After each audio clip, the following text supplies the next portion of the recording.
Hello, welcome to another game of Marvel Crisis Protocol. We're streaming the final of the Eurovision Wong contest with Kollar playing Apocalypse versus Poulay from France playing Wakanda. So today joining me is Jim Gradwell, the person who does all the actual work behind the Eurovision Wong contest. So hey Jim, how's it going? Hi Joe, yeah, great, thank you mate. How are you? I'm very good, thank you. So let's have a look here. Looks like Kollar won priority, and we've got Infinity Formula versus Montesi. So I assume Kollar picked his cures potentially. Yes, he did. Yeah. Okay. So Kollar's playing Apocalypse, which is, I think that everyone plays Apocalypse differently, but it tends to be the same characters, doesn't it? I think the one notable thing I can think of from his list is that he doesn't have Cable, which I think is okay because Cable is quite a bit high threat to squeeze in alongside Apocalypse in some situations. Although he does have Cassandra Nova, so I'm not sure. Yeah, there must be something there. That's a really interesting one, isn't it? Yeah, I mean, I do like having Cable just so you can go tall if you actually want to. But I'm really interested to see what he's getting out of Cassandra because she's a cool character that I always like playing, but sometimes isn't quite as good as you'd like. But if he can get her working, that'd be great. Yeah. And Poulay's playing a pretty interesting Wakanda list. He's got M'Baku and Black Panther as leaders, as well as King T'Challa as I guess technically as a leader, but we're more likely to see him just played under one or the other, under M'Baku's leadership if he comes out. And his crises are quite interesting. I like them because he's got some fast-ish secures, but then some slow-ish extracts. So it looks like he's got must have two plans up his sleeve for. Yeah, that's really interesting. To be able to play that kind of roster. Yeah, it's really interesting to have like just a very different plan in mind.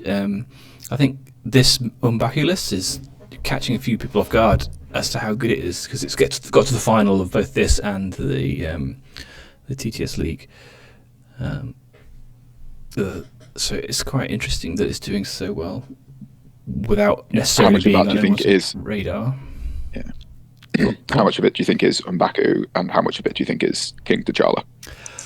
I think it's a combination. I do think that the leadership really turns on King T'Challa and makes him good, and I also think that having a leader who is like just strictly attrition, basically, like M'Baku, absolutely tosses out hundreds of dice on his good turns, along with the train throw. I think they sort of synergize with each other.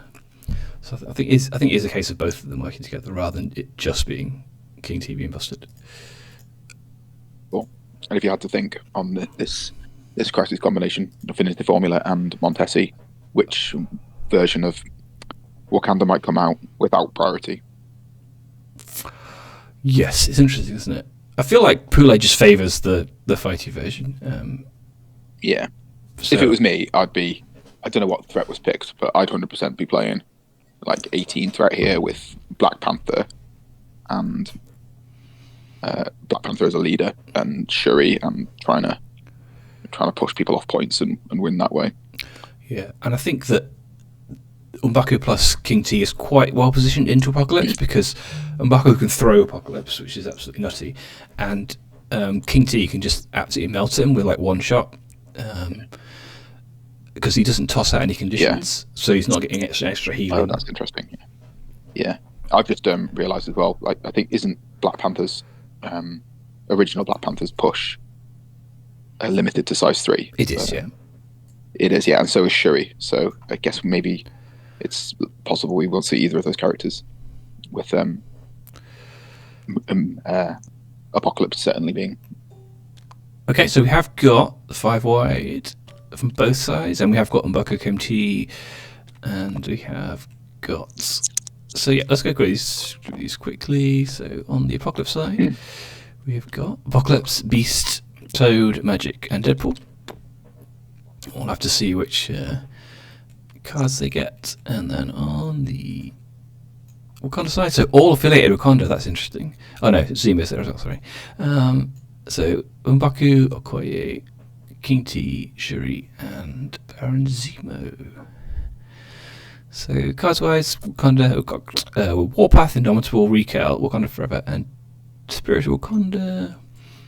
And for Apocalypse, we've got Sack, Journey to Limbo, Brace, Immortal Servants, and Recal. That's cool. I think it's really interesting that cool. like Recal is being so commonly played in APOC because they've already got their own Recal as well. So they're basically running 2 copies of Recal. And it's quite good. I think the strength of Recal as a card is that you can play it any time, anywhere to fix some dice. And I think their card that has the similar effect as Recalibration Matrix is just for Apocalypse. It is, yeah. So the last minute need to fix a dice roll element anywhere, anytime loses is not as good. That card does something else, but I can't remember what it is. It's heals everybody within two. Healing. Two, yeah. So it's like a medpack pulse, effectively. Yeah, I really like Journey Through Limbo here. I think this is one of Magic's best Crisis Infinity formula, and that card is great. Yeah, it's absolutely fantastic card, and often the only problem with playing it is having the right number of power. Like, she usually gets the power, but sometimes she wants to instead spend it on something else, like, 2 spenders or something. So having like really early access to the bonus power to turn it on is really, really good. Yeah, it's excellent. There's not a super high value model to do it on in this. Maybe in Baku, I guess. You won't enjoy that. Yes. That'd be an interesting matchup to see if Kollar can try and engineer M'Baku deploying magic on the same side as M'Baku. She's got energy attack and pretty good matchup. Oh, and that's what's happening. Yeah, that's already lined up. So that's interesting because Poulay has chosen that lineups because Magic went down first. So Poulay's chosen to face off against Magic on that side. Yeah. The problem is that like he does have weakness to energy, but he also does have 7 stamina. So it's never like quite as simple as just. Yeah, I guess that's true. Speaking of weakness to energy, poor Beast, I bet he gets destroyed by King T'Challa. Oh, well, I lost to another M'Baku list of the day, and weirdly, Beast was the only guy who toughed it out. He took about King T took about 5 attacks to actually daze him. Everyone else just died, obviously. But Beast is always the guy. Yeah.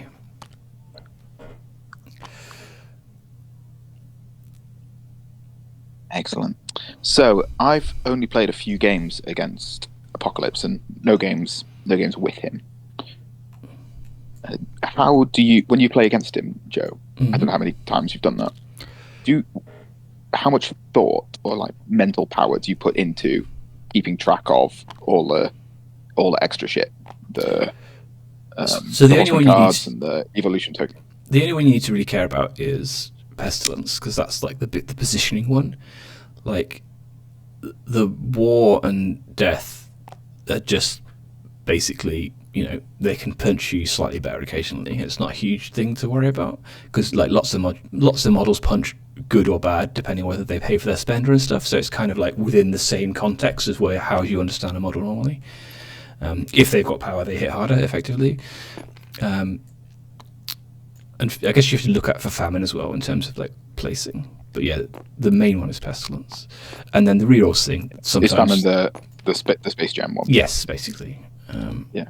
So I played a bit. There's something like one of the hit harder ones. Their passive ability is like when they're damaged for the first time each turn, generate some tokens, boogie tokens. How much do you like pay attention to that? Not a huge amount actually. I think whatever's happening in the game is usually more relevant than whether they get a token effectively. Yeah. I'm the same. So in the few games I've played against Apocalypse, that's been the case, and I felt a bit frustrated that my opponent is playing this like almost extra game where stuff is happening, the evolution counter's going up, is going down. I did something and then we had a token, and I didn't do something, so we had a token, and it feels like really overly complex for what it adds. It's like feels really hard to keep track of for very like not that much benefit to the game. Yeah, I think a lot of people have spoken about the complexity load of it relative to what it's actually bringing. I think like Okay. I think like many things in Marvel, you can just sort of not over worry about it. Like a lot of effects are similar to other effects, so you just have to kind of like just let it go and not worry about it too much. Like there are going to be some rerolls at some point. We've all played against rerolls. It's not too difficult. But yeah, I think it's more like, weird for the guy playing it sometimes. But I think the main thing is that people aren't used to it. I think a lot of people are just like not understanding what's going on. I think maybe when he's been out for 3 years, it'll just be second nature. You won't think about it. But Yeah, I'm not sure. And speaking of rerolls, we've when Apocalypse came out, he didn't have the best win rate, did he? But it's absolutely shooting up now. Yeah, that's interesting. And I think the rerolls is I think that's the reason why it's almost like a winging it token style leadership of, across the whole table, any of your characters can suddenly, they see the attack dice, you see the defense dice, and if you've pushed one hit through and your opponent has no defensive dice fixing, you can dump all your Apocalypse tokens into a potential spike, and you just get one or two of those hit in a game. A few conversions on that reroll, get a daze or a KO where previously you didn't. It's so powerful, very very similar to the way we've seen Star-Lord be powerful for so many years with his leadership. Yep, 100%. And it is, like you say, it's super flexible. So you don't have to even give them wing it tokens out to people. You just like use it when it's actually really important. Yeah, yeah, that's very good.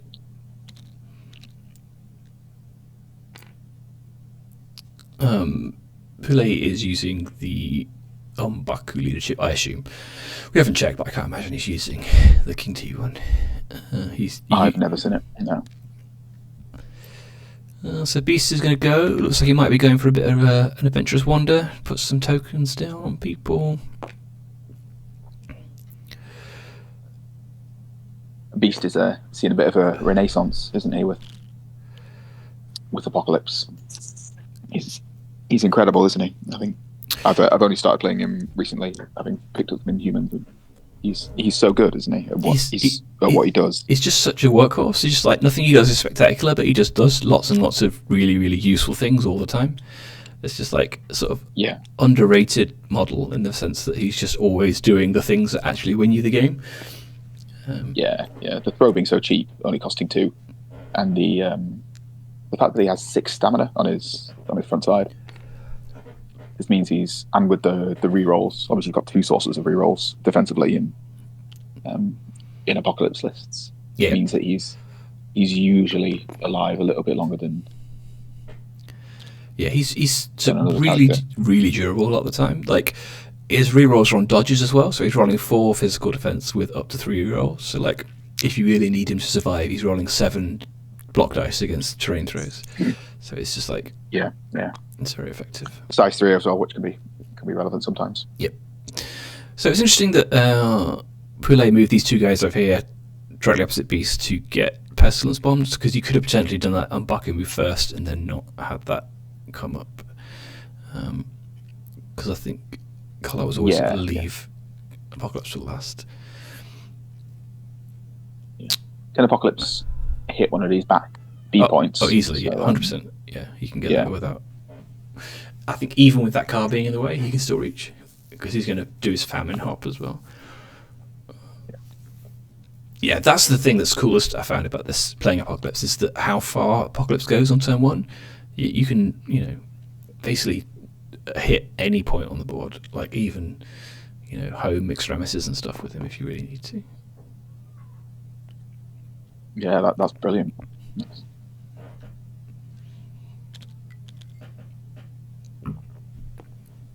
Cool. So we're going to see some big moments from turn 1 here. Whatever damage Apocalypse comes up to with into M'Baku here, and then I'm assuming King T'Challa's attempt into Toad in a minute.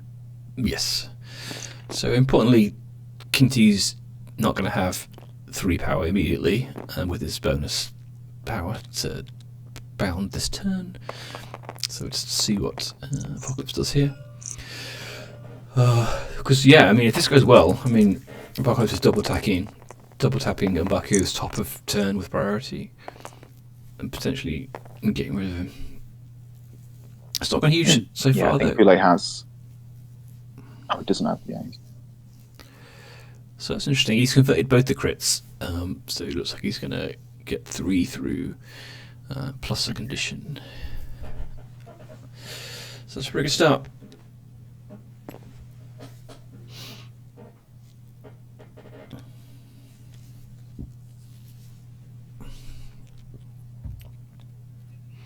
A lot of the games I played with Apocalypse, it does really come down to like, what does Apocalypse do with his 7 dice attacks, which is like sometimes cool, sometimes a shame.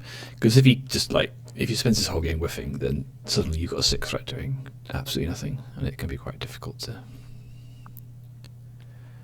achieve anything. Yeah, but I mean, they're 7 dice attacks, aren't they? He should be, especially because he's picking type as well. So into poor M'Baku.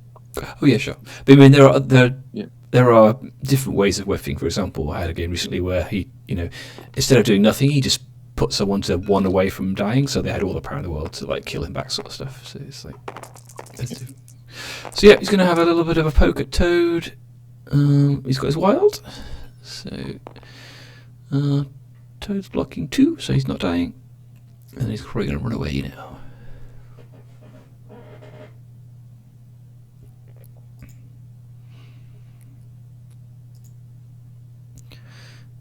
Only 1 went through. So, did it? Oh no, he's.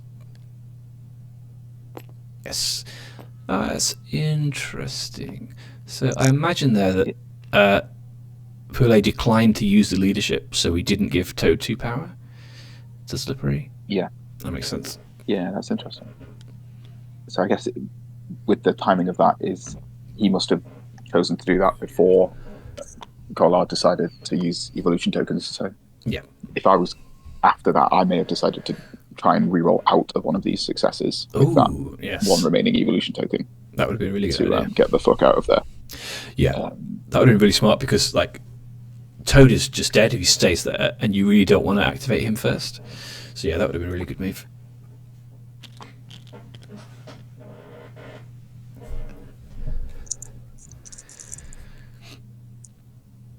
Okay, so it's 4-3, just going with Prio on the Montesi, so I guess the game starts in earnest now. What do you think about Montesi formula as a crisis in general, Joe? I think we see it very little. This is why, I think, because it's not only is it an odd number, so when you lose priority, you go 2-1 down, but it forces very little. That unlike the other odd-numbered 3 extractions, the Deadly Legacy Virus and Alien Ship, it doesn't force as much stuff in the middle. There's only 1 point. Yeah. So we see. I think this is one of the extracts I see the least. And I think it's got a bad rep for the reason that you always go 2-1 down. But I think if you are the kind of team that wants to play a slow game, but doesn't want to stand on the midline, then I think Montesi might actually be a really good idea. So like, I'm now thinking, like, for example, X-Force. They want their opponent to come to the midline and shoot them, but then they don't want to go and stand on the midline themselves with, say, Deadpool or something, because he's just dead. So if you decided that you didn't want to expose your guys round 1, maybe I'm absolutely happy going 2-1 down on extracts round 1 if I'm not having to take any hits, potentially, with certain teams. So yeah, I like it as well. I play it in A-Force for that exact same reason. Is I want to project threat to 1 specific midline spot. I can't do it to all 3, but you can properly load up 1. Yeah, and then if your opponent has resources to do a safe grab, then fine, and you get to spend the whole rest of turn 1 positioning, and yeah, as you say, only go 2-1 down. Yeah, I think it is underplayed. I think we're seeing Journey through Limbo come out here. This is interesting because this is a journey on a model that has yet to activate. So, what is Magic doing here? Because ideally you want to do that with somebody who is already activated, so that you can either hit them with multiple models with Incinerate, or just send them to the moon. She's Because did you move to get here? That's the other question. I think she spent 2 to Limbo Step. I saw him get the range 2. Oh no, she's got the place. She's got Famine. Right. Famine. She spent 2 of her Horseboy tokens to do Famine, and now she's doing Limbo. Right. Okay. Limbo. Yeah. Excellent. Oh, that's not great though. But Pierce is going to get 1 through. I don't know if Poulay considered playing Indomitable there, but he is playing Warpath now. Interesting. Yep, gets him back into bodyguard range. Yep. Nice, very nice. Yes, that's a nice play. Because Mbaku is size 3, despite only being on a baby base. Yeah. So he can get onto this container. Yeah. So I think we'll see him maybe Kollar try and use Magic's range 1 place to get onto the Infinity Formula. So maybe deny Okoye. Oh no, he's just going straight in. The, Interesting. So he wants the 1 guaranteed power to teleport back to, I think is what this is. Oh, that's the 4 dice energy attack. Excellent. Yeah. Okay, that's very cool.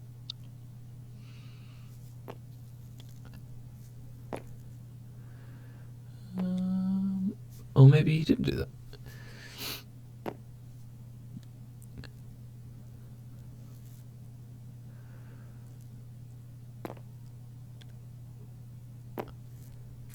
Yeah. See, if he was going to do that, he had the power to do that.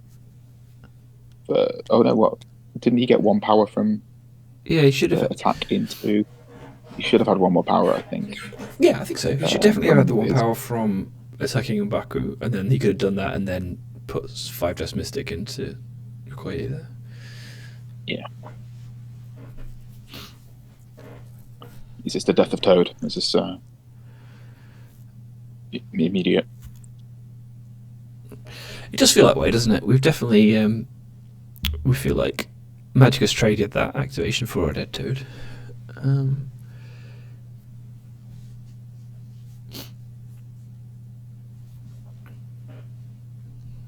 Yeah, I don't know where Toad could go that's safe and relevant, so I don't know if there's value here to Poulay going with Mbaku before he gets ganked by Apocalypse and putting some into Magic.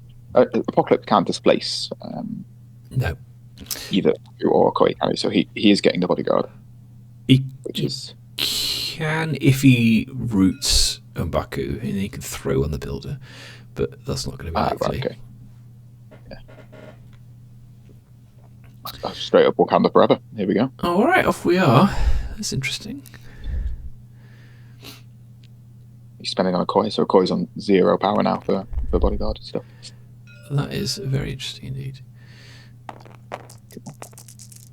I do like so I this. imagine he's done this before. Yeah, me too. Before picking who he activates as well, so he can be opportunistic depending on what happens here. Well, that's a big hit, whoever it's going into, but also a big block. Oh dear, 6. I think this is Toad. Toad has blocked 3 though. So Toad double critted to not die to that attack. Classic Toad. Okay, you can Salisbury now. This is, yeah. So he's doing it. Okay. It's interesting that he's retreating this way because that's definitely the safer corner. But also, Apocalypse has already got a book. So like, if Toad or when Toad goes down, no one's going to be able to pick it up because Magic's already a bit too far out. Yeah. So Shuri's just going to push Beast.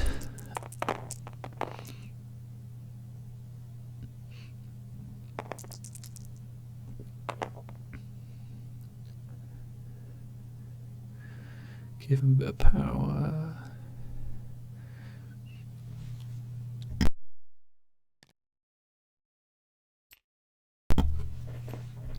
Yeah. Yeah. Zemo and Shuri being rooted over there is very nice for Kollar. That's. And I imagine that he'll go back in and slow them this turn as well. It'll be a super pain. It's not so bad though, is it? I think those two can hold their own on that side against Beast and Deadpool, regardless of root and slow, because they've got one of the extracts over there. Yeah, affinity formula means that the root basically sort of is negated for the first thing you do each turn anyway, so it's not as big as it can be. That's interesting because that's interesting you say that because that's one of Kollar's crises, isn't it? Yeah, that's actually the reason I don't take Infinity in my Apocalypse list. I haven't played as much as Kollar, but I don't want this specific thing happening, even though I think the shape's really good for him. Yeah, I really like the B shape in general. I think there's a lot in it for both styles of play, both attrition and scoring focused crisis teams.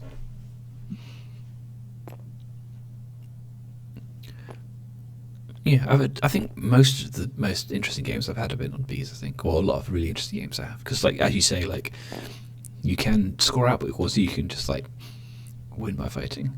So, yeah, that's very good. Yeah.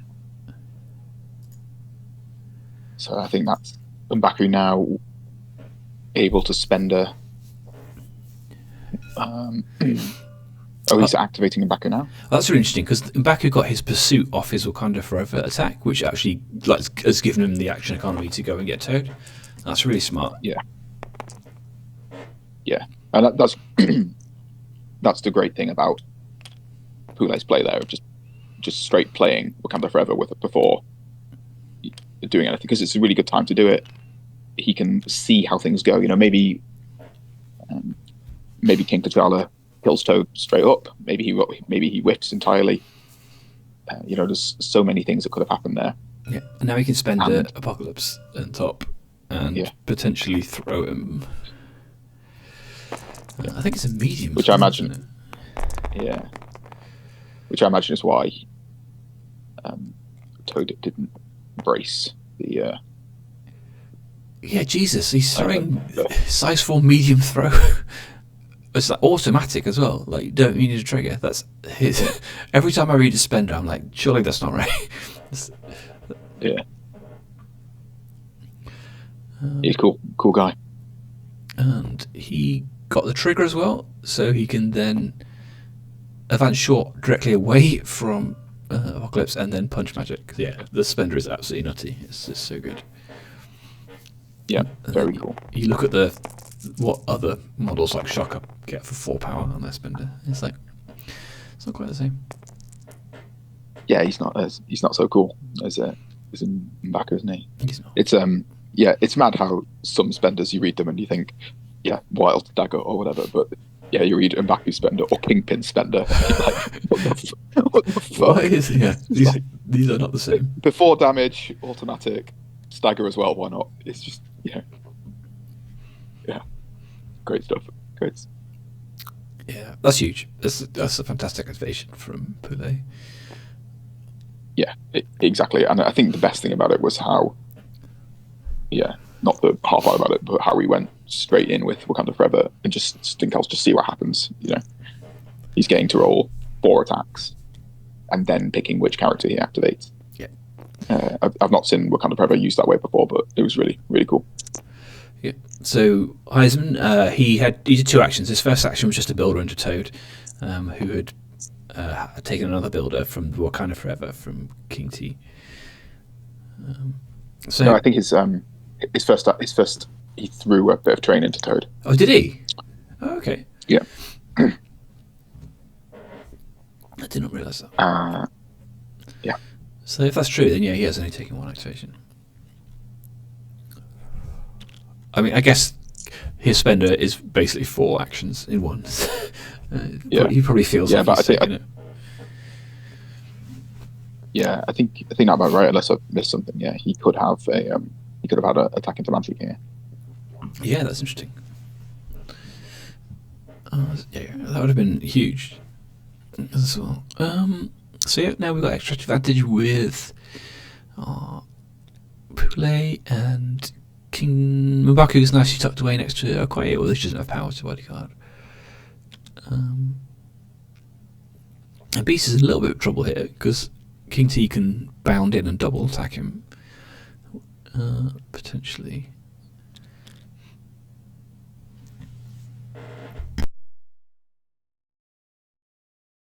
Yeah, the other interesting thing he's got is he's still got Spirit of Wakanda unplayed. So I think again he's trying to just opportunistically use that.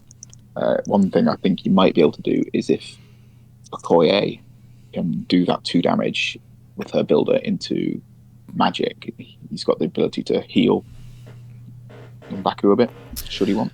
Well, I played Poulay in the last round, and he used Spirit in a way that would also be really good in this, which is you can play it and remove all conditions from everybody within 2, which obviously on this side of the board, where Beast is certainly going to be quite good. So if he Pestilence Bombs this guy and they end up with 3 conditions, Shuriken Wakanda and remove them all from everybody, which is obviously very cool. Super powerful. Yeah, it's a really cool, well-designed card now. Yeah. yeah. It's funny how like sometimes it's not the card itself that's the problem. Like Spirit was never the problem; it was Advanced Guarantee. Yeah. Well, Spirit, that was the last nail in the coffin for that, wasn't it? Sure.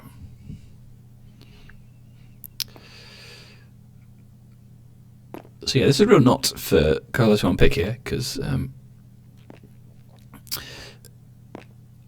I think he really needs to get Mbaku here.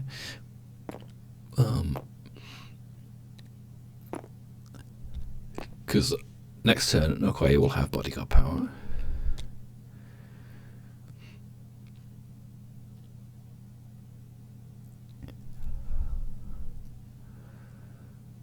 Yeah, I think Okoye spent for Wakanda Forever, and she also took no damage from the first attack that she bodyguarded. Yeah. And again, I can't remember what those dice were, but I might have tried to roll out of whatever those successes were, knowing Apocalypse has no displacement, to make sure that she is bodyguarding these big attacks. Yeah. 100%. Sometimes it can be really bad when she does block the entire first attack and doesn't have the power to bodyguard the second one for whatever reason. Yeah, that's what I've paid Okoye in my X-Men list for WTC, and one of the things I found most annoying was that she blocks too much. You want her to take more damage so she can bodyguard a second time, and quite often she just blocks everything. Okay, so Apocalypse.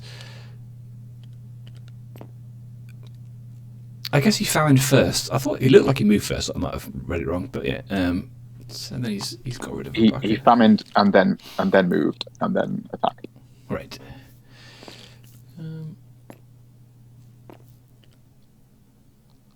So yeah, it's an interesting one for Poulay here, because even if Okoye can punch, okay, yeah, we'll maybe come over here with King T then.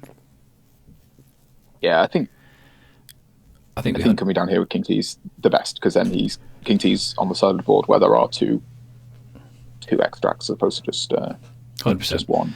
And I think if I was Poulay, I'd be desperate. I want King T to be fighting against Apocalypse, because like Apocalypse doesn't get his damage reduction against the counter strike either, so like you got a very big chance of just like winning that fight. I think because he's 4/4/4, so there's nothing for Apocalypse to pick on.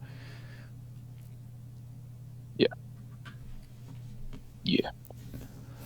Apocalypse is weak to really big attacks, so yeah, 8 dice with 2 rerolls is exactly the kind of thing that Apocalypse just falls over to.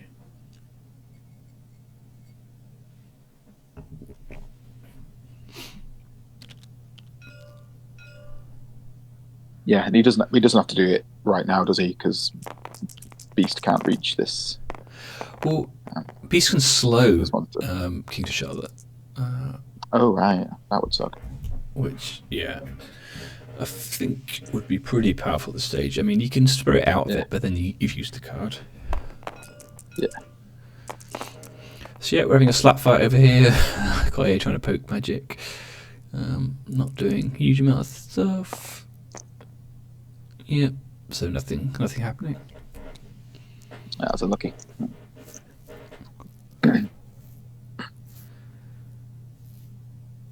Kollar always rolls good in her energy stuff that makes no power, but her builder rolls badly. Yeah.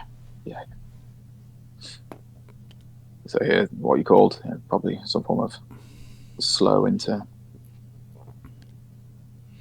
You might even slow and throw him because he's got 2 power.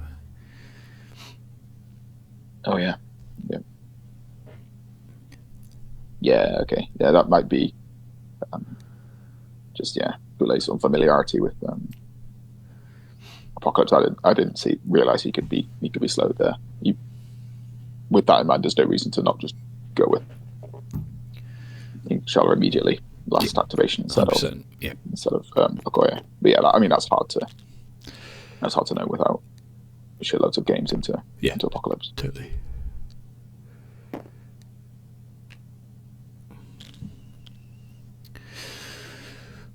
So yeah, I wonder if he spends his token or his power. Presumably tokens, one of each, and he wants the 2 power to throw. Presumably.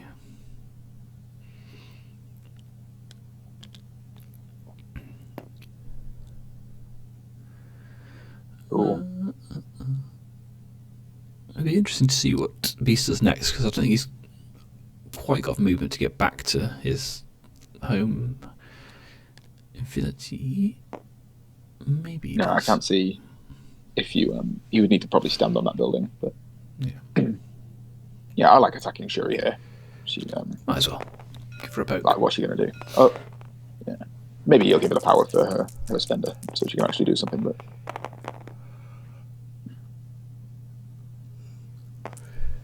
nothing coming in for Shuri. Beast's got 2 crits, don't convert, so just 2. No wild.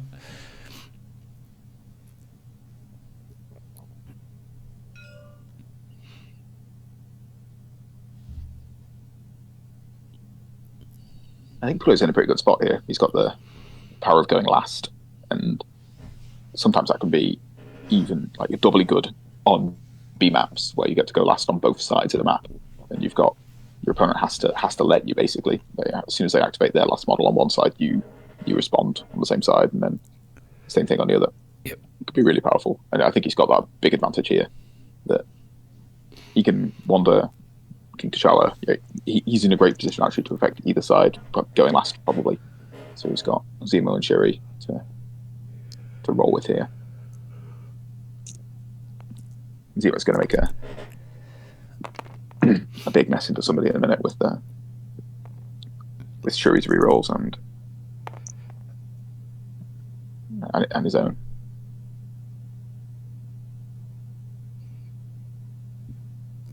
Oh, what happened there? Oh, okay. So Beast spare through Beast used 2 rerolls and converted them both to do 4 damage into Shuri, and then he threw Zemo into Shuri, but Zemo indomitabled it.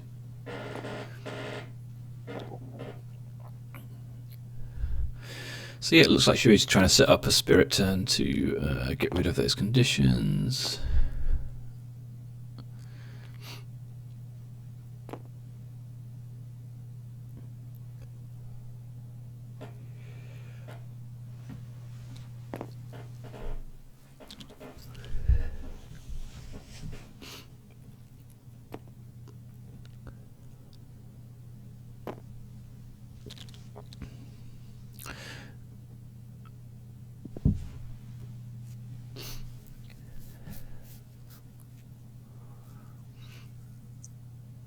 So what is this the final of, Joe? What are we watching?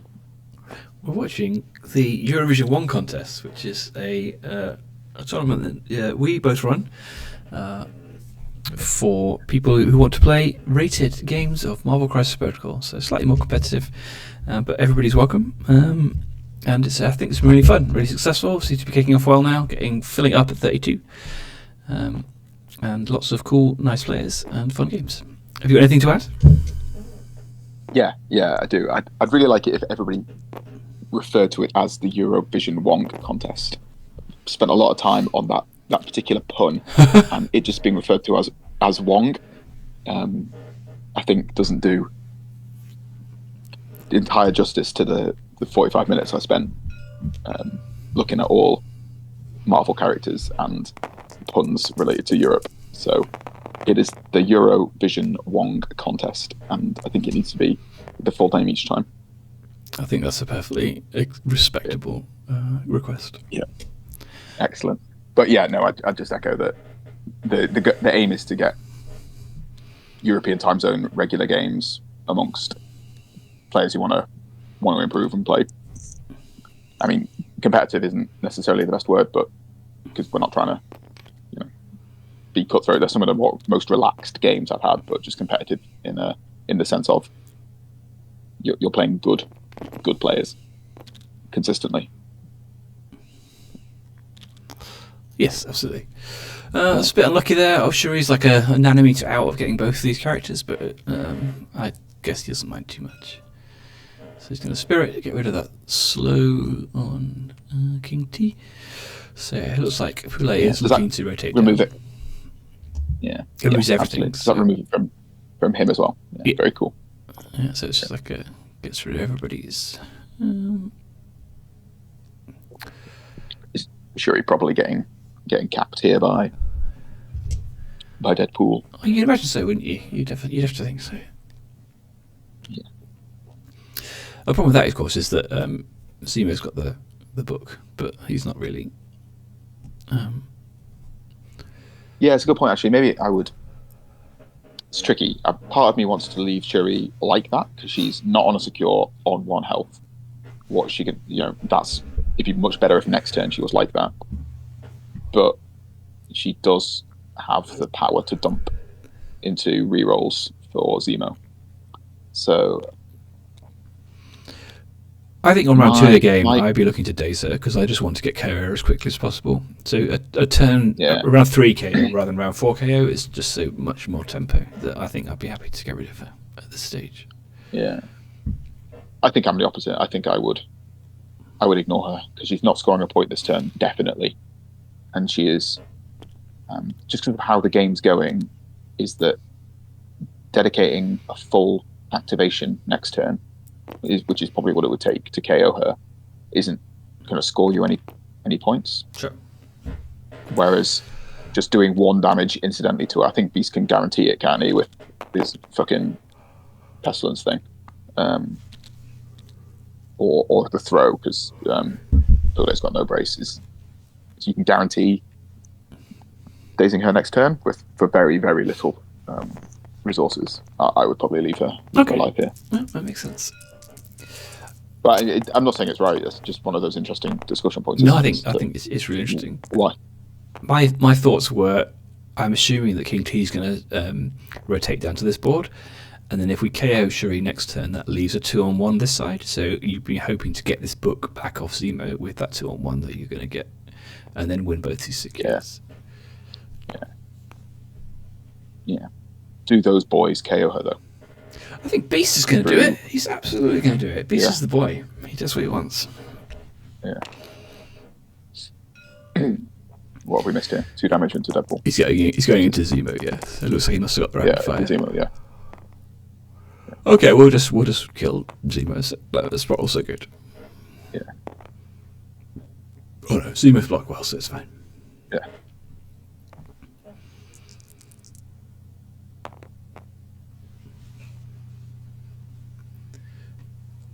But yeah, I mean, this is also amazing because, if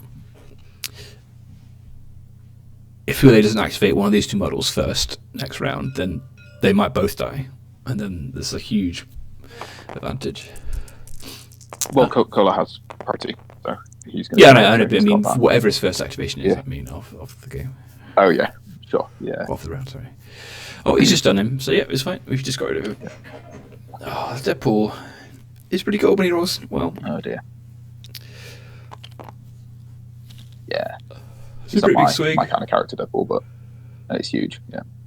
Yeah, he's very swingy, but he's very effective. He just roll very effective dice, and it happens more often than not that this kind of good stuff happens.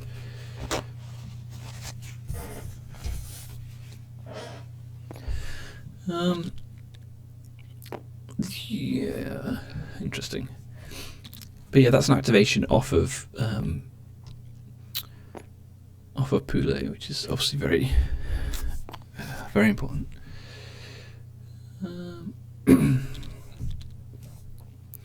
So I guess King T's looking to move bound attack here.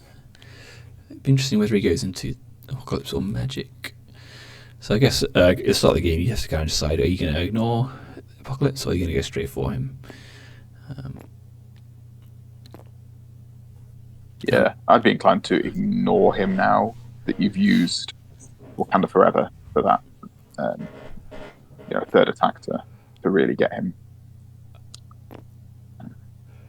Yep, 100%. And the fact that the M'Baku spenders did 0 damage to him as well means he's no longer.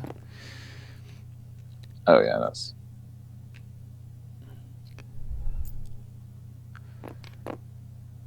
It's interesting. He's got some form of.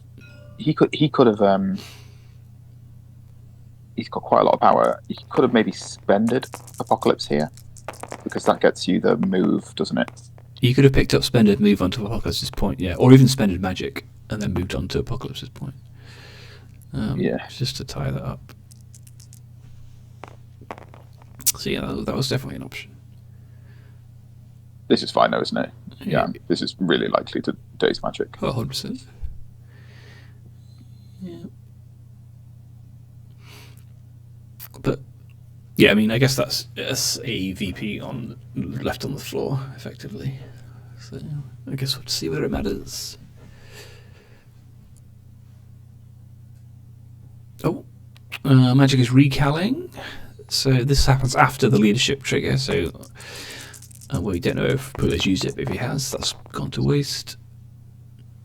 I'm not sure about that recal on a 2 health remaining model with a large dice pool like that. I guess there were some skulls involved, so he was hoping that would do it.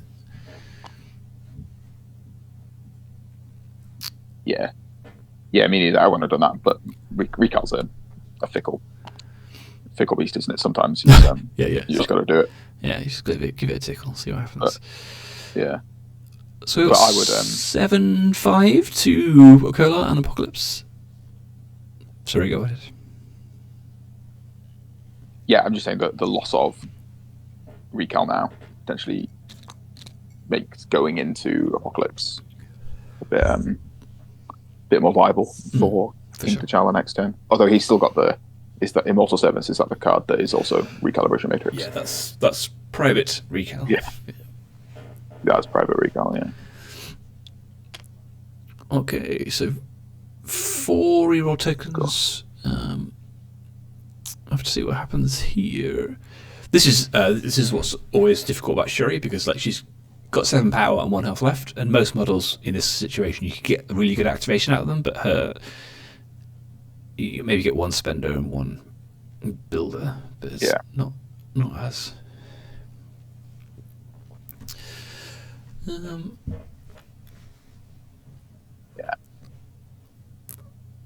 What would you do here? Do you think you need to go with Apocalypse immediately before he takes 2 slaps from the big man? The King T. The big king. It's scary, isn't it? That is troublesome. I guess he's got 4 you can use 4 rerolls, can't you? And recal, or whatever baby recal. I reckon. Oh, and he had sacrifice into Toad as well. Yeah.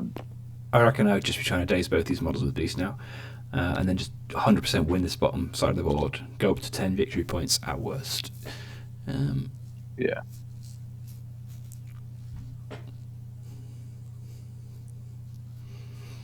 And then, like you say, we've got the sacrifice into Toad, so he has to one-shot Apocalypse.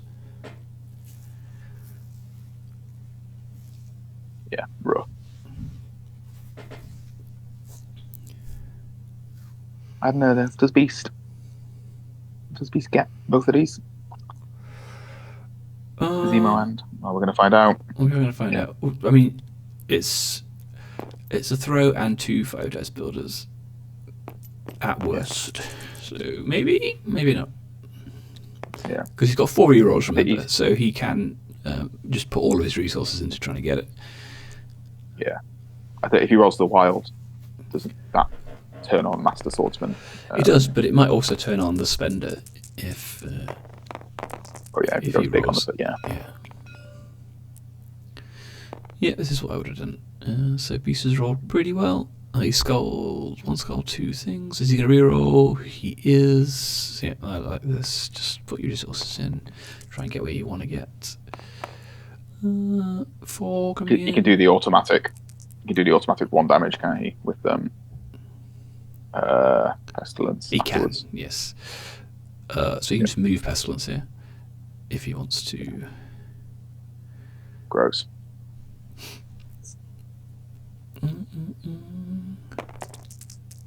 He's counter striking.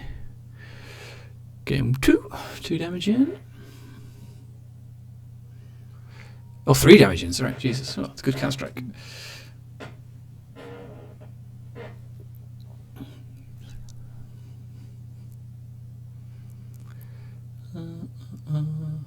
Oh my god, he's rolling the attack. Has he missed the automatic death? Oh dear. Oh no, because Zemo dazed, so he doesn't have his conditions anymore. So that's why he can't got you. auto kill him. But he just rolled 3 crits, so it's fine. He's dead. Oh dear. Big swings with Deadpool one banging. Zemo's not activated this game, has he? Other than getting up the he picked the thing and so, yeah. Zemo does do that sometimes, doesn't he? He isn't hugely durable all the time. Yeah, but yeah, I mean, that's not great. Poulay considered recal at any point there, but that would definitely be interesting. After all the rerolls from the first attack, because you can only use the rerolls from Apocalypse once per turn, yeah. And you can wait for them to use them, then recal that attack, and they've wasted the resources and the ability to use it a second time. Makes sense. Okay, so Mbuku must be going. He's thrown that size 3 into magic. She's braced it. Trying to get rid of magic here. Makes sense. She's a scary girl.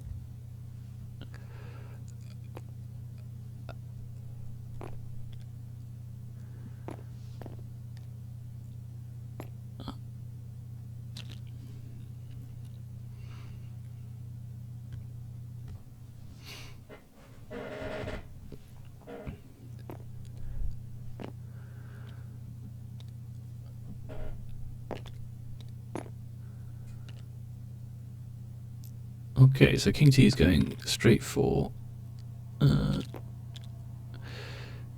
Baku. He's going to throw Apocalypse into magic, I imagine, with his Junior Spender.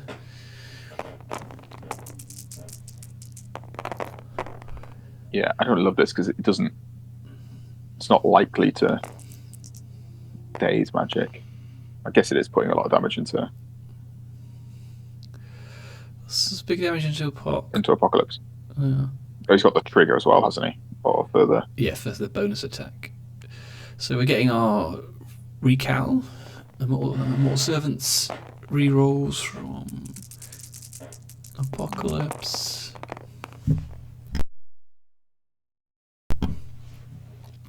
So I don't think he's got the trigger anymore. So it's 5 going to 1, takes 4, heals 1. Gets thrown. Oh, he's throwing him to Toad. Okay, fair enough. Just get Toad off the board. Also makes sense. Toad's not going to survive this, you wouldn't have thought. I think he doesn't have the trigger anymore for the extra attack now. No. So I think, maybe if you got that, you can throw into magic and then finish her off. Yeah.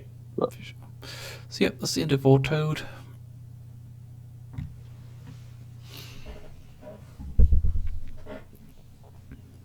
What do you think the the long game is here. As you mentioned a couple of minutes ago, Beast and Deadpool have probably got that top side of the map on lockdown. Maybe even just Deadpool on his own actually versus Shuri. Yes, you could probably rotate that's 2 or Beast, couldn't you? At this point, yeah. Or if you want 3 points around from that side, you need to keep Beast over there. Yeah, sure. So is Kollar considering dodging here? Rerolls on dodges for Toad. Well, I guess he must have been, but he's not. Yeah, I guess he was thinking about it, but yeah, it was a big ask. Yeah. So if he does that, that's. I think if I'm Kollar, I'm rotating Apocalypse this round. I just double walk him to the other side. With his extract, yeah. Yeah. That seems pretty good. He might have to do. Well, if he does that, he has to do it now. Yes. And King T might still catch him. So. It's a long. Yeah, he probably does, but it's a long way. And he can sacrifice into Deadpool as well because if he gets over there. Oh yeah, absolutely. Yeah, that's a great call. Just double walk him to the bottom left or top right, wherever Deadpool is right now. Yeah. Apocalypse can also pestilence bomb, so he could potentially have walked once, slowed him, and walked again. Oh yeah. So Magic's going to try and kill King T. So she's teleported there to be in the sacrifice range, I guess.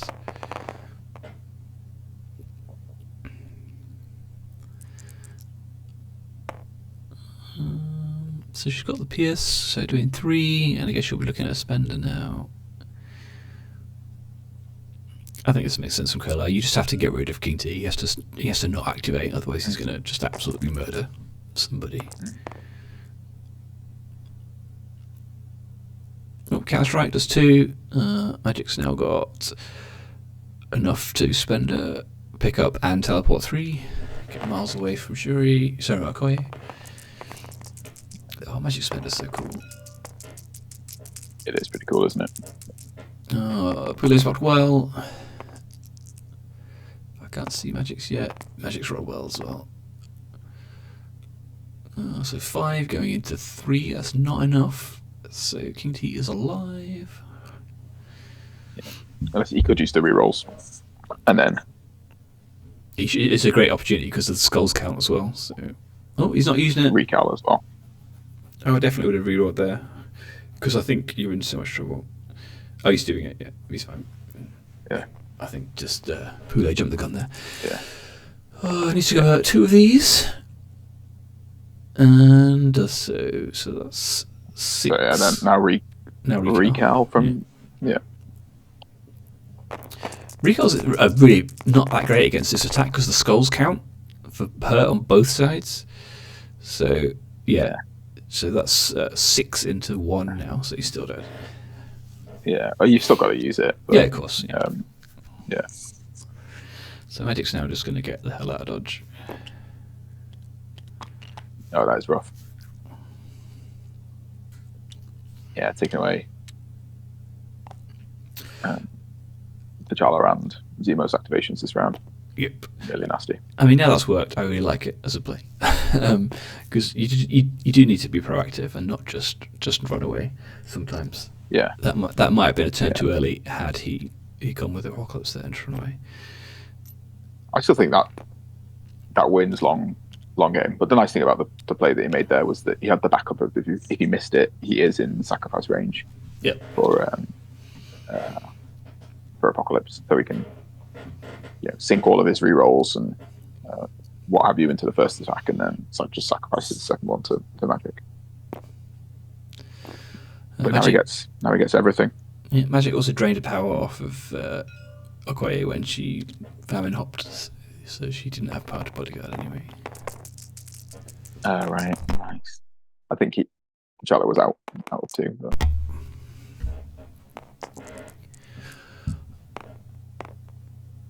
So Okoye's going to prod with her little prod stick and do no damage. Well, do 1, but then have it healed back.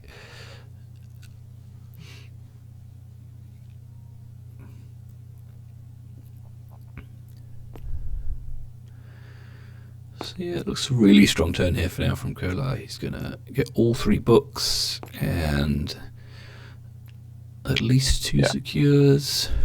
Potentially he might even KO Baku here as well.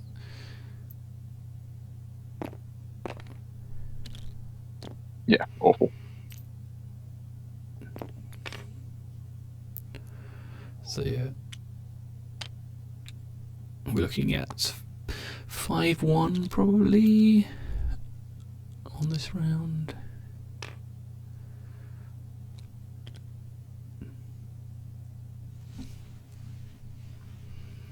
Very cool. Yeah, very cool. Is there a way back? So with priority, I assume Apocalypse can go down. Although maybe, as you suggest, this is the moment to just rotate him away. Yeah, because no one's scoring this bottom thing, so it doesn't matter which one you score, does it?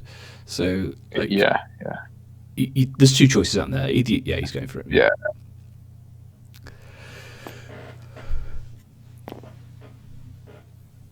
I really like this. I think you can. There's so much talk on the internet and the forums and Discord about action economy and what you need out of your 6th threat and blah blah blah. But sometimes just moving them to the side of the board is the best thing to do. And yeah. Yeah, so he's gonna famine as well. Go the full hog. Go as far away as possible. But yeah, absolutely. Yeah, if you're winning, if this is going to win you the game, then there's absolutely no troubles there. Just have a wander. Okay, so Apocalypse has stretched his legs. So there are 4 victory points on this side of the board, and all of Poulay's good models are on the other side of the board. But this is what's really fun and interesting about the B shape, isn't it? That there is a lot of tactics and strategy about when you rotate and which models are on which side of the board. Yeah, absolutely. And we mentioned earlier about the B shape, the power from it, maybe counteracting some of the root shenanigans that the Apocalypse list has. But Apocalypse is probably one of the few models in the game who's able to really effectively move from one B to another. And he's bringing his boys with him now as well. Look at this. Yes, bit of celestial technology. Nice. Yeah. So you can't get magic because you'll drop a book. I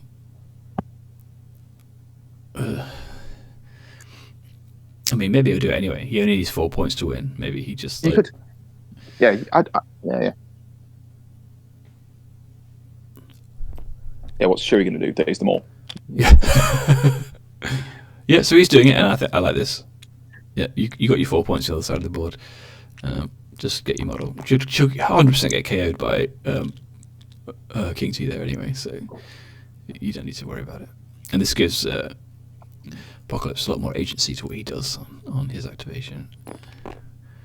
It's lovely to see, isn't it? Like some actual, really interesting use of this superpower, because it's quite situational. I've not really used it a huge amount in my games, but when it comes up like this, there's lots of cool things you can do with it. Yeah, I think you need to be planning turns around it, or maybe even whole strats. And I mean, Kollar probably has with his selection of the B shape secures, and I think his other one is portals, so the D shape. Maybe now that I'm thinking out loud, there's 2 paper flips in his roster there. They're probably better secures than sort of traditional stand on them, score points secures for this. Is if you can collapse one side of the board, you can then use the celestial technology to move to the other while still scoring the elements that you flipped earlier. Well, it's especially brutal if you, for example, if Beast goes to one side of the board and then poisons people on round 2 and then gets celestial technology away so that the people can't attack him to gain power back. So suddenly you're on those paper flips and your opponent has 0 power to try and flip them back. Yeah, gross. So yeah, I guess looks like Shuri's activating. Putting a spender into Deadpool. Deadpool blocks 3. He gets stunned and staggered, but takes no damage. Shuri only had enough power to do one spender, so she 100% cannot now daze Deadpool. So I'm not sure there's a huge way out here for Poulay. Oh, what happened there? She did get him. She must have had 10 power. He must have deducted it before I looked at the thing.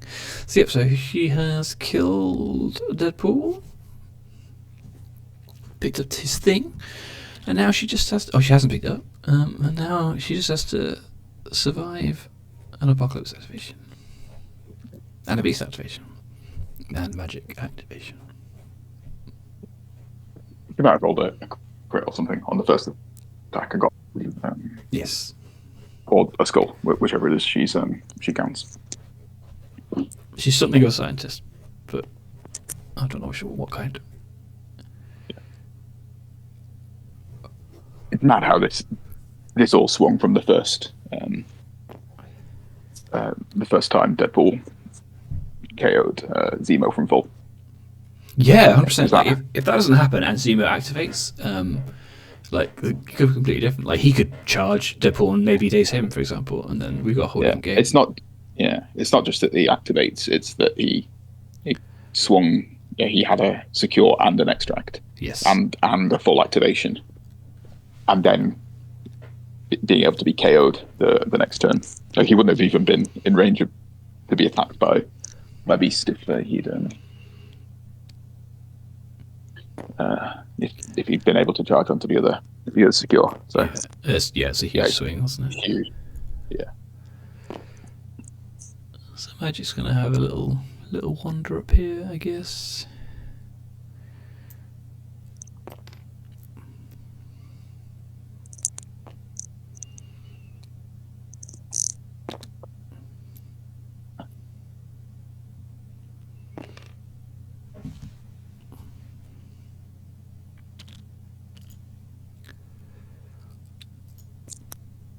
Oh yeah, and I guess she'll then famine hop and port one away. Or is she just happy that she's far enough away? Yeah, she's doing one.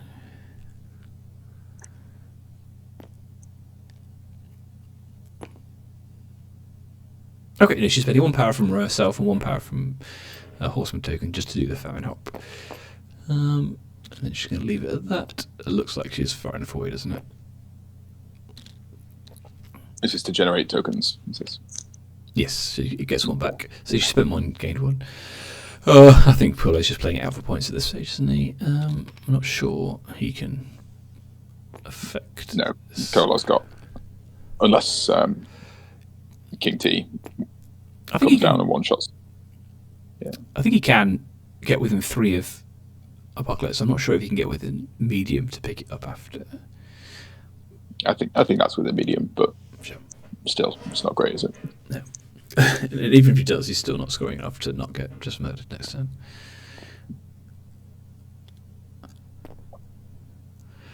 These are always the horrible decisions on Infinity, aren't they? Because like he can pick that up and then move back to the Infinity, but then you 100% lose next turn. So you have to sort of pick this up. If you actually want to stay in this game, you have to pick this up and then move towards Beast, effectively. Yeah.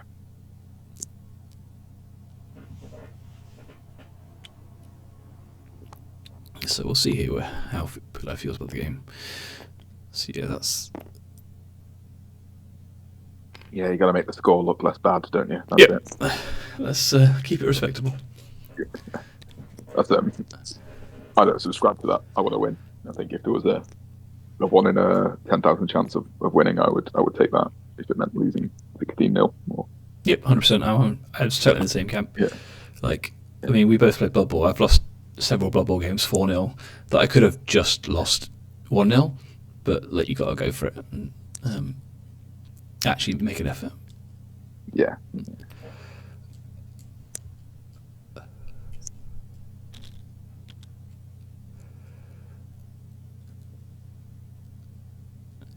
Because they're the most fun stories when you actually do manage to pull it back and get your 1 in 1,000 or whatever. You never get it though, do you? You get close. You just, you get a tiny bit of hope. I've had a couple, but yeah, they're few and far between, for sure.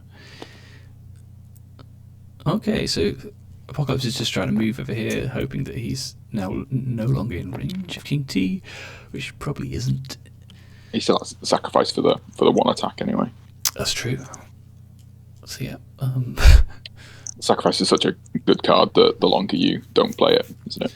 yeah, I have this with X-Men all the time. Like the longer that Xavier's plus sacrifices in your hand, the more and more powerful he gets.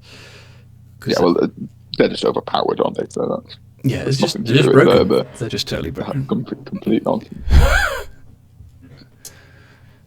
Well, I mean, they've banned Storm from timelines, so that's how you know that she's broken. Oh, have they? Yeah. What's timelines? It's Thor 2, Thanos, Malekith, all those kind of guys. But no Storm. She's not allowed. No, okay.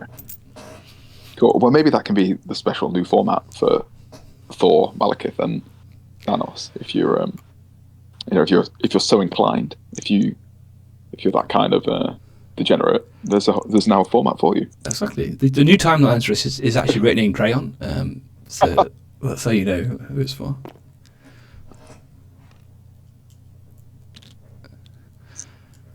So yeah, Beast is just rubbing salt in the wounds. He's tossing Shuri even further away. King T's going to bound, he's going to move, and he's going to try and ignite. Take some revenge. Whee!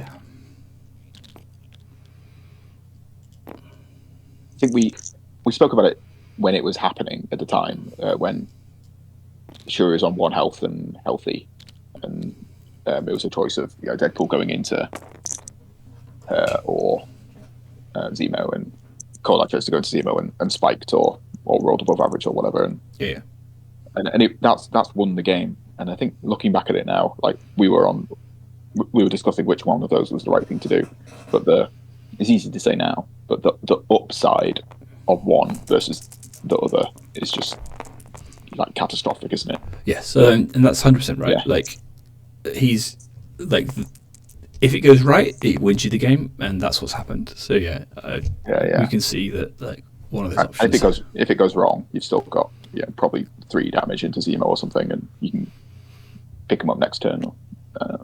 Yeah, exactly. Yeah. And that's the kind of plays that you need to make, because like they don't work all the time, but when they do work, they win you the game. And so a 1 in 10 chance of winning the game is actually a really, really good thing to try and do. So even if it's sorry, Joe. One sec. Only 15 points. Come on, boys. Come on. What do we need? Do we need the next turn? Why have you done that to us? Come on, Poulay, mate. What are you up to? That's just terrorism on the viewer. Or maybe you think he can bring it back. We'll see. Well, it's right though. He's got 4 points. He's got 2. No, Beast is dead. But isn't that Deadpool on there? No, but Deadpool's dead as well. They were both phased. At least we get to see more celestial technology. Yes. Yeah. It's only 9 o'clock. The cricket's not started yet. That's okay. Yeah, I've got an alarm set. It's fine. So we're not. Yeah, we've got time. Yeah. And it's a good day as well, because England are batting, or hopefully we'll be batting soon. See? Yeah. I probably can only watch an hour before it's bedtime, but it better be a good hour. I mean, the upside is if one of your kids kick off, then you got something cool to watch whilst they're crying. So it's fine. Yeah, it's not them. It's me. I need my sleep.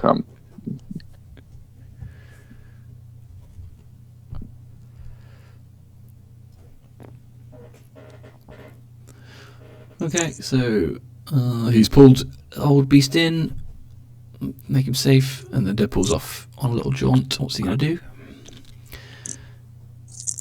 He's doing an attack. It's exciting. He's a war boy. Is he going to use his war powers? Which one's war? Is that the... It's the wilds and crits. You get to Warrior of Legend, effectively.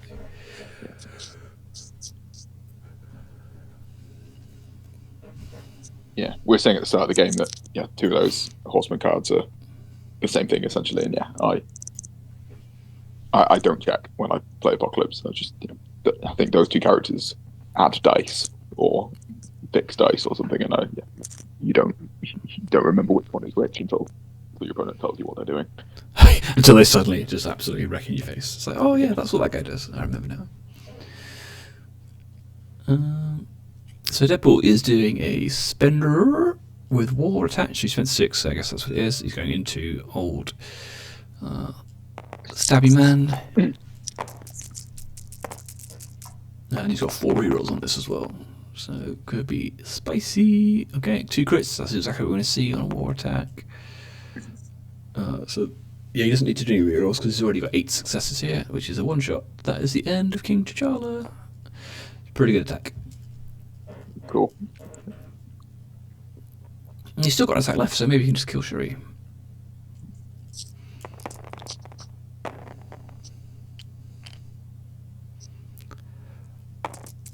I didn't roll a wild for the move though. Pretty unlucky. That is unfortunate. Oh, there. Okay, well, I mean, we've got a karate reroll here. No, and then we could use a leadership reroll. 5, that's a 1-shot on Shuri. Okay. I found Apocalypse is good at fighting, apparently. So, yeah, there you go. Yeah. Yeah, I think they're assumably calling it at this stage. Cool. Yeah, you can tell it's when the blue hand moves really fast. That's when you know. Yeah, I was like, oh, really good. Our purple one's coming in now. Look, I'm chasing him. I'll just my grey one over here. Okay, so final score is going to be 19-12. Awesome. Well, we're not going to do interviews and stuff. That was really cool. Thank you for joining me, Jim. That was fun. No, you're welcome. The first couple of turns were really, really tactical and really good, and it just sort of collapsed, didn't it, on our friend's champion. But yeah, great game, and thanks for having it. And if anyone is interested in playing in the Eurovision Wong contest, the 8th edition is starting next week. There's a couple of spots left, and we would love to have you. Everybody welcome. Great, that's wonderful. So thank you very much, everybody, for watching, and see you next time. Bye-bye.